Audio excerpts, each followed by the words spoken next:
Fala, torcedor Chavante, estamos aqui no primeiro episódio do podcast oficial do Grêmio Esportivo Brasil. E não podia ser diferente, né? Nessa noite, estamos com os nossos convidados, o Evânio Tavares, presidente do Grêmio Esportivo Brasil, e o Ederson, né? O Ederson, que é um executivo do clube. O objetivo de a gente criar esse podcast é simples, é cada vez mais fazer a participação, né, a divulgação do trabalho do dia a dia, mas de uma maneira diferente. Não só apenas o trabalho profissional, e sim a gente conhecer as pessoas que aqui estão. Não só as pessoas do clube, mas também as pessoas que formam esse clube. Então esse podcast ele é uma maneira de humanizar todas as pessoas que fazem parte e fazem com que este clube seja grande do jeito que ele é. Então é tudo no improviso, a gente tem aqui uma equipe ao nosso redor, é o primeiro podcast e a gente agradece o Augusto, agradece o Maicon, o Vanderlei e toda essa equipe de comunicação que está se formando aqui dentro do clube para a gente entregar o melhor programa. E sem mais delongas, né? Vamos lá, Evânio? Vamos lá. Apresentação, né? Boa noite. Boa noite, tudo bem? Boa noite, torcedor. Boa noite, sócio. Boa noite, patrocinador. Muito obrigado por nos apoiar nessa nova empreitada novamente, né, Thiago? E estamos aí com essa equipe maravilhosa, né? Eu estou muito feliz com o nosso departamento de marketing. Está sendo um grande orgulho a gente ter esse departamento voando como ele está, né? Assim como os outros departamentos do clube. Mas estamos aí, vamos bater um papo essa noite, né, com o nosso torcedor, entender um pouco melhor mais o clube internamente. Exatamente. Ederson, boa noite. Bom dia, boa tarde, boa noite, não sei que hora que o pessoal vai ver, vai ficar gravado. É um prazer falar contigo, Thiago, presidente. O pessoal não me conhece muito pelo nome, né? Exatamente. Sempre pessoal, confundem. Deixa eu falar os nomes que as pessoas confundem. É o Ederson, né? Que acho que é o verdadeiro nome. O Ederson. O Emerson. O Anderson. Mineiro e aí vai. Exatamente. Mas, cara, o nome é o que menos importa. O dia a dia aqui as pessoas vão estar falando o que se consegue falar, né? O dia a dia. O importante é a gente fazer uma unidade de trabalho aqui, que é o que a gente vem construindo, né? Nesse tempo que a gente está aqui, e a gente fica mais tempo aqui do que em casa. Então, eu fico mais tempo contigo, com o Thiago, com o Evânio, do que nas nossas famílias, e esse entrosamento, o pessoal dos apoios aqui também, o dia a dia aqui dos funcionários, e é isso. A gente está aqui para responder tudo. Exatamente. Então, antes de perguntar aqui, fazer algumas perguntas diretas, a gente também quer agradecer. Vai passar agora ao longo do programa todos os nossos patrocinadores e já os apoiadores, tá, do podcast do Grêmio Esportivo Brasil, que é o GBcast. Então a gente criou uma mídia, tá, que é um novo Instagram, uma nova conta do Instagram do Brasil, para que a gente possa publicar os cortes, tá, os cortes no caso dos episódios, né? E esses patrocinadores eles podem recorrer ao marketing do clube se eles se acharem interessante, porque isso aqui vai viralizar, a gente tem certeza disso, tá? As pessoas querem saber mais, querem consumir do dia a dia do clube e querem consumir do dia a dia do clube pelo clube, né? Pelas pessoas que fazem o clube.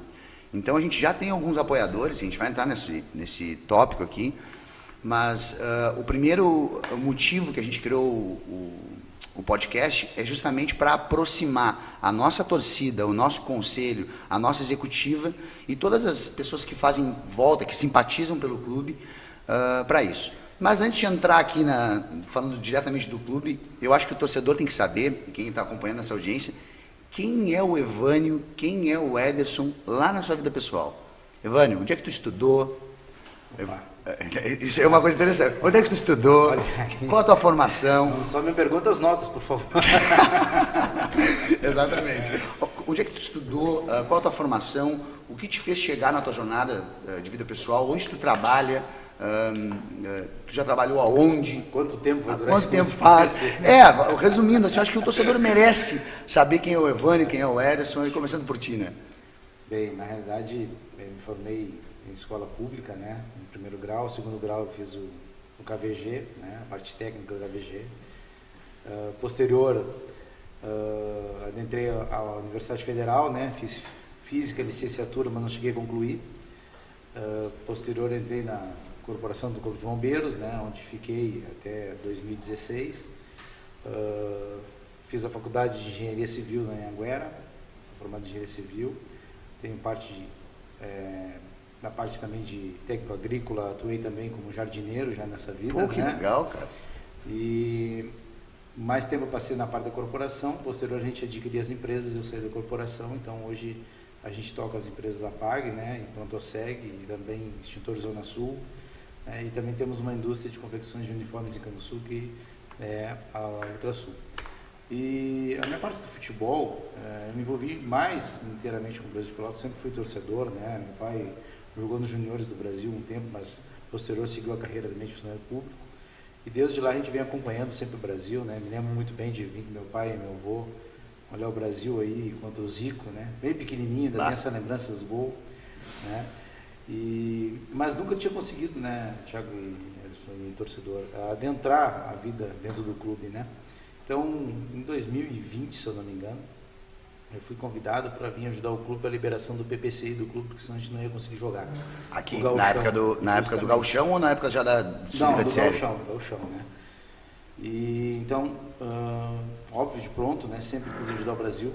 Vim aqui junto com a parte, era o Cláudio Carvalho, se não me engano, vice de futebol, vice de patrimônio, né? Me convidou, vim, ajudei, a gente implementou, conseguimos a liberação, né, do clube. E daí em diante fiquei como diretor de patrimônio junto com eles, né? Então, comecei a vivenciar a parte interna do clube. Isso, né? Foi em 2020. 2020, né? Mas esporadicamente, né? Não vinha tanto mais seguido internamente, a parte política não participava de decisões, né? Mas eu via já como é que estava funcionando o clube nesses meados. Uma pergunta, tu tinha esse anseio, por exemplo, eu tenho, né? Eu também sou um torcedor, eu tenho a minha história, né? Claro. A gente está perguntando para ti agora, eu posso falar depois. Eu tinha também esse anseio de olhar de fora o Brasil e dizer, bah, cara, por que as pessoas não fazem isso? Tu tem essa impressão também quando tu estava de fora, por exemplo, assim, de olhar o clube e alguma coisa que era muito nítida para ti de fora, que eles podiam fazer diferente e tu te questionar, bah, por que eles não fazem certas coisas? Tinha essa questão contigo também ou não? Sim, óbvio, né, Thiago, mas mais especificamente na área de futebol, né? Mesmo a gente não entendendo nada, mas a gente critica muito. Exatamente. Mas, nós assim, e toda a torcida, né? A gente critica muito. Mas assim, com esse tempo que a gente está dentro agora do clube, né? E agora gerindo o clube, a gente entende o porquê que aquilo ocorria, né? Internamente a gente tem as explicações, né? Então é importante justamente esses programas, esse bate-papo, essas pessoas que virão aqui também, que vão começar a esclarecer certas dúvidas, né, do torcedor, aqueles anseios que tem. A parte administrativa, sim, a gente via que tinha, mas a gente não tinha como ter experiências, né, que era muito fechado, né? Então a gente tinha mais a parte de campo. Mas sim, a gente tem, diretamente a gente tinha algumas críticas com relação a algumas situações do clube que a gente entende hoje por que não eram feitas, né? Sim. Mas só tendo dentro da vivência do clube para a gente poder entender e vivenciar isso aí. Isso é uma coisa muito importante que tu está falando, porque eu tive essa experiência. A gente só pode falar por si, né? Sem então dúvida. eu tenho a vivência desde os 6 anos, a minha memória, a primeira memória com o Brasil, de eu lembrar mesmo, eu torcedor, é quando eu entrei num jogo, acho que foi contra o Grêmio, cara, e o meu pai me trazendo, cara, é uma avalanche de pessoas. O futebol era diferente do que é hoje. Sem dúvida. Hoje tem várias variáveis que fazem o torcedor não chegar aqui, né? Sem dúvida. Porque o mundo evoluiu, ponto. Então, naquele tempo, cara, era bebida no estádio, a mulher não entrava, quando entrava era ridicularizada, Pô, obrigado, Augusto. Obrigado. Era ridicularizada, mas eu vi aquela massa gigantesca e eu, particularmente, me impressionei com aquilo. Então, a primeira impressão do Brasil foi essa. Cara, é muita gente, que coisa legal, eu brincava na tela e tudo mais. Que no começo de criança a gente vem pela festa, né? Exatamente, por isso que a gente não pode deixar morrer isso aqui também na Baixada. Justamente, essa é a preocupação. Né? Então, cara, no segundo momento, eu também, como tu, enxergava o clube de fora, um pouco mais maduro, mais jovem, tipo 20 e poucos anos, vinha aqui, tomava uma cervejinha, porque eu ainda bebia, né? Tomava uma cervejinha aqui e olhava com as pessoas que hoje eu vejo aqui, partes delas estão dentro do conselho, né? Sem dúvida. Pessoas que já trabalharam aqui dentro do clube, e eu olhava e sempre pensava, bah, cara, mas isso aqui pode ser melhor explorado, mas sem nenhuma competência técnica para falar. Tipo assim, eu olhava e dizia, cara, isso aqui eu tenho certeza que tem que ser diferente. Isso aqui podia ser dessa maneira. Como eu vejo hoje, ou boa parte do torcedor que não conhece o dia a dia do clube, fazer essas mesmas críticas, essas perguntas óbvias. Por que a gente não consegue mais patrocínio? Vou dar um exemplo na minha área. Por que a gente não tem uma campanha mais inclusiva ou mais barata? Por que o ingresso não é R$5? E a gente vindo aqui para dentro, a gente entende que essas respostas não têm condições de ser respondidas. Então, por quê? Porque a gente precisa fechar a conta, a equação. Sem Então, dúvida. na tua vinda para... Não são tão simples assim. Né? Exatamente. Então, voltando para ti, a tua vinda para cá, quando tu veio, então, a partir de 2020, tu ajudou o clube de certa forma com as tuas empresas, participou da parte mais de patrimônio, com as lideranças de direção que estava aqui, e essa sequência, como é que foi? Essa sequência foi que eu queria participar mais da vida interna, né, diretamente do clube, né, mas não propositadamente a parte política pura, né, que foi onde a gente iniciou praticamente a parte interna do clube, né. Então eu estava procurando adentrar, ser conselheiro do clube primeiro, para poder entender o clube internamente, para futuramente sim vir sim a ser candidato a presidente do clube. Então era um anseio teu, tu tinha esse desejo? Sim, com certeza. Tinha esse com desejo? certeza, tinha esse desejo. Mas não tão rápido, né? Não uma sessão tão rápida assim. Eu precisava entender o clube primeiro, porque eu sempre sou assim, né? Eu, para fazer um negócio, eu tenho que entender primeiro o negócio para depois propor ele. Então, a minha tratativa seria essa inicial, né? Mas não deu, né? Na verdade... As ocasiões levaram... o momento, né? O momento do clube, né? Sai um, entra outro, o conselho saiu... E aí, o Evânio estava ali, Evânio, não quer participar? Eu digo, tá, eu vou concorrer então, vamos concorrer. Então é muito importante, o torcedor te interrompendo rápido. Quando tu entrou, tu veio para ser conselheiro, porque tu queria entender, já com uma ambição futura de virar presidente. Sem dúvida. Mas quando aconteceu ali, teve uma renúncia nesse meio tempo? Não, teve uma reunião de conselho, onde não teve a chapa homologada, né? Só que o nosso presidente na época era o Cruz, né? Sim. Ele não queria mais, estava largando e o Brasil não poderia ficar sem conselho, presidente de conselho, né? Na presidência do conselho. Então a gente montou uma chapa junto com o pessoal que já tinha uma organizada praticamente, faltava alguém que fosse presidente, né? Que tivesse a disponibilidade, porque às vezes não é só o nome, né? Isso que o torcedor tem que ficar bem claro. A pessoa que se dispõe aqui, tá? A pessoa que se dispõe para estar aqui dentro do Brasil, ela tem que ter duas coisas: disponibilidade de tempo, né? E muita paciência. Isso é uma virtude que tu tem. É uma virtude que o Evânio tem. O Evânio, o mundo pode estar caindo e ele está lá tranquilo, leve, digerindo as situações. E eu estou aqui, ó. O Edson também. Então, foi bombeiro, né? Foi bombeiro. Foi bombeiro, né? Pegando fogo no prédio. Ele está no lugar certo, na verdade. Né? Então, resumindo, tu teve, mais por questão de ocasião mesmo, ou tu entrava naquela hora, ou outras coisas iam acontecer, né? É que surgiu o momento, né? Surgiu o momento, como o pessoal disse que o cavalo encilhado não passa duas vezes, né? Quando passou aquele momento, eu digo, cara, vamos enfrentar, porque o clube está precisando. Né? O clube está precisando, e eu almejava ser também, mas não presidente do conselho, né? Eu almejava ser presidente do executivo. Sim. Mas foi o que deu naquele primeiro momento, como o pessoal está precisando, a gente juntamos forças, né? E formamos as chapas e fomos eleitos, né? Então, a partir daquele momento, a gente assumiu a presença do conselho, montamos o conselho. Inclusive, eu agradeço muito o apoio que a gente está tendo do conselho, né, nessa executiva. Está sendo um conselho que está trabalhando pelo clube, está nos ajudando, né, incentivando, atuante. Então, isso que a gente precisa, né, a união de todos no clube. Bem, então a gente estava no conselho. Se eu não me engano, não deu uma semana de conselho, né, o presidente atual do executivo pediu a renúncia. Que foi no rebaixamento, né? Ou foi antes do rebaixamento. Antes do rebaixamento. Né? Ele pediu a renúncia, né? E pelo estatuto, quem assumiria por 30 dias até se ter uma decisão do que seria feito, sim, né? Ou uma formação nova eleição do estatuto, né? Assumiria a presidência do conselho por 30 dias executiva junto. Então a gente ficou por 30 dias, né? Caiu no colo também a presidência executiva, assim, a gente está preparado novamente. Não, e aí tem um detalhe, né, Vânio? Por exemplo, tu estava entrando num processo de conhecimento do clube. Justamente. Né? Justamente. Que é o processo de conselho. Bom, já acelerou tu sendo presidente do conselho.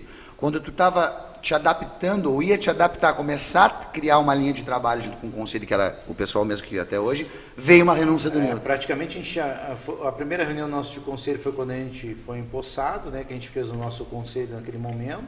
Sim. E a segunda reunião de conselho, se eu não me engano, a gente já estava assumindo a executiva. É algo assim, fora. E como é que foi essa... Eu sei da história, mas eu vou perguntar para o torcedor, para a audiência que está nos escutando agora, ou que vai nos escutar e assistir no futuro. O Conselho do Brasil é formado, né, por até 200 nomes, é isso que diz o estatuto? 250. Até 250 pessoas podem virar conselheiras. Isso é uma coisa muito importante que o torcedor às vezes não sabe, tá? Então, existe um regimento dentro do Brasil, tá? E esse regimento tem que ser cumprido. Ponto. O estatuto, né? Que é o estatuto do clube. O estatuto prevê até 250 conselheiros. Atualmente, e naquela época, quantos conselheiros tu lembra de cabeça mais ou menos quando tinha? Na época que nós assumimos, que teve uma divisão do conselho, né, porque tinha uma eleição anterior a nós, né, e teve uma divisão. O certo seria uma renovação, né, de 1/3 no máximo. Digo certo, mas não é o que está escrito no estatuto, né? Sim. O estatuto está aqui, renovação total. Então, quando nós fomos eleitos, na parte inicial do nosso conselho, nós estávamos com 40 pessoas, na realidade, né? Bah, conselho enxuto mesmo. Enxuto, muito enxuto, né? 40 pessoas. Eu acho que atualmente a gente está com 100 já, 110, por aí, né? Sim. Atuantes, digamos assim, né? E, então, se formou, né? Aí fizemos a reunião e dizemos assim, não, só um pouquinho, a gente não pode simplesmente assumir uma executiva, né? Vamos chamar uma eleição.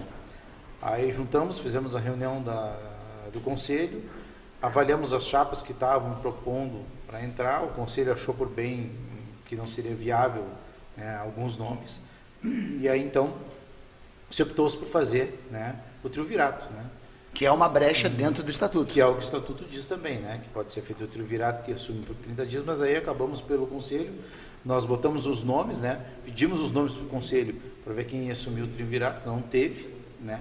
E aí, no caso, a gente assumiu, né? Então foi o Caldas, foi eu, o Arthur, disponibilizou, né, naquele primeiro momento para fazer a parte executiva do clube. Claro, contando sempre com a mesa e também com o conselho. Exatamente, só para o torcedor também relembrar.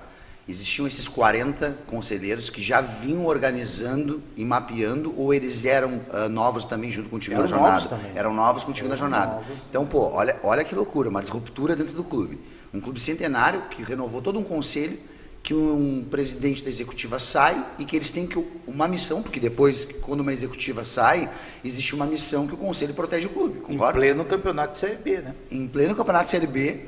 E aí imagina, vocês tinham que entender o clube. Essa mesa, então, que é a mesa do conselho, que eram 9 pessoas, né? Cara, eram obrigados, estavam com peso nas costas de um campeonato brasileiro de Série B de salvar o clube, de entender o clube, que isso aí muita gente não sabe, tá? Justamente. Isso é bem legal, muita gente não sabe.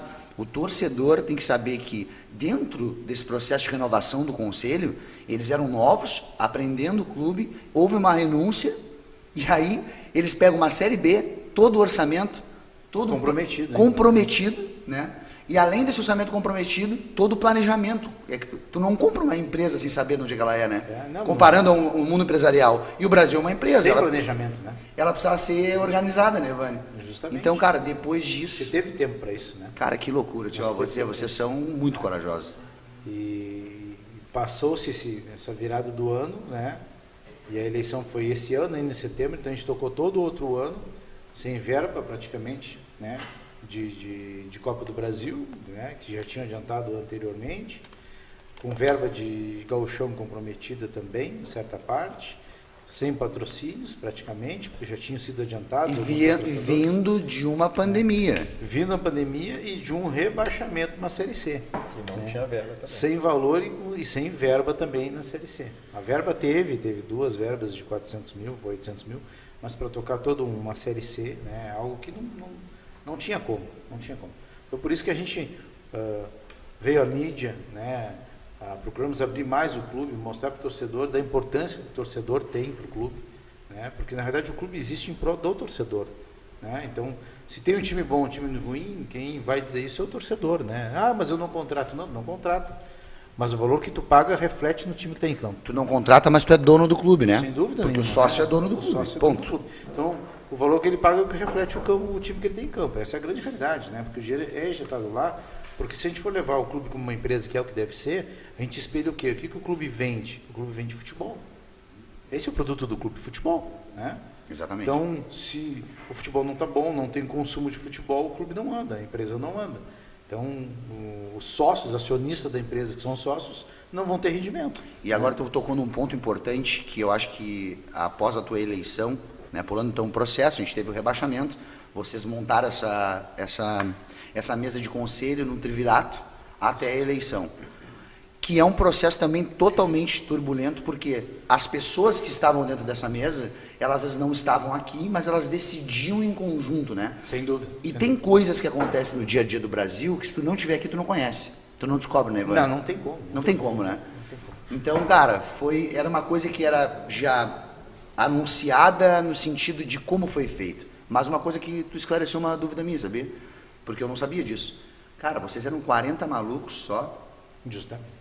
40 malucos que Sendo 9 na mesa, mais malucos ainda. Exatamente. E os 9 malucos na mesa, que aí eu vou mandar um abraço especial aqui pro Covara, pro Sinote, né? Pra quem tava mais pro Pablo, pro Jonas, o Jones. Pô, os 5 eu me lembro, quem mais são? O Arthur. O Arthurzinho. O Arthur.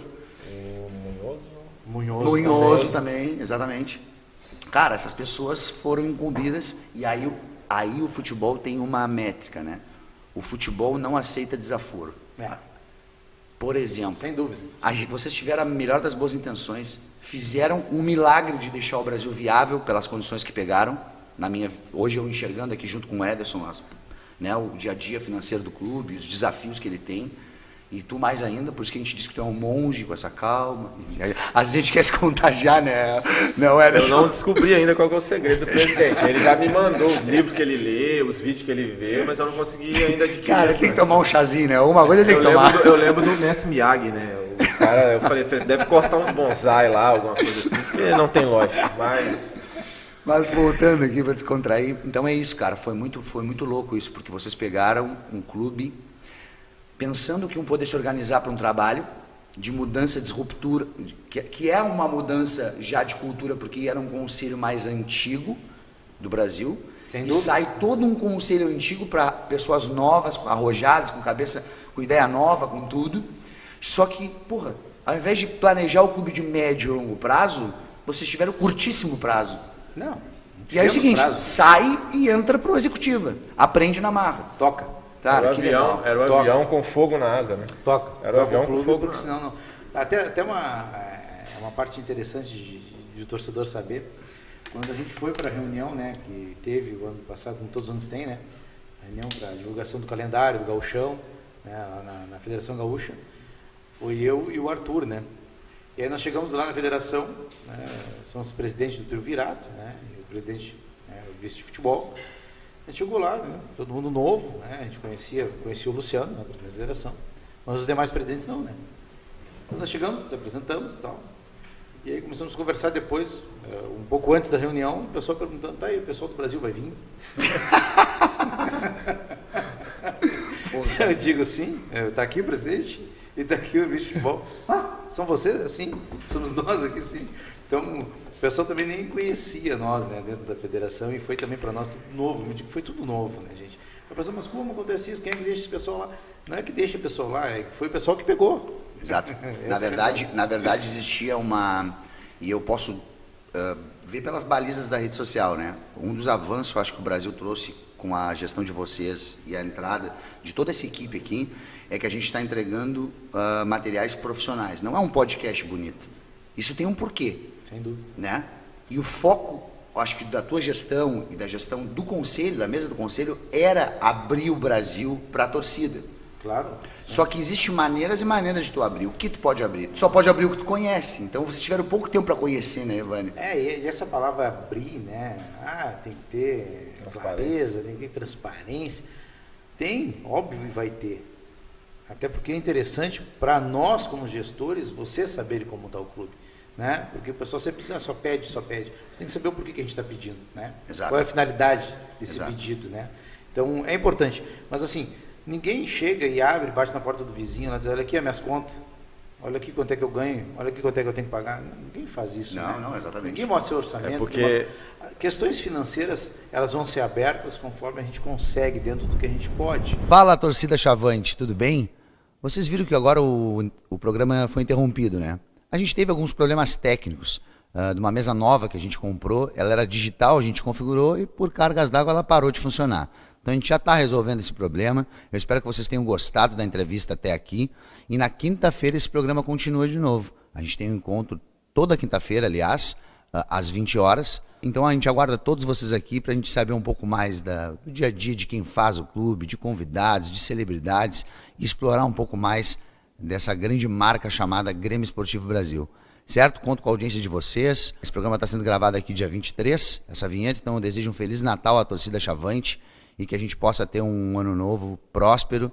E nos encontramos às 20 horas no Estádio Bento Freitas com o Gebcast Chavante. Um abraço.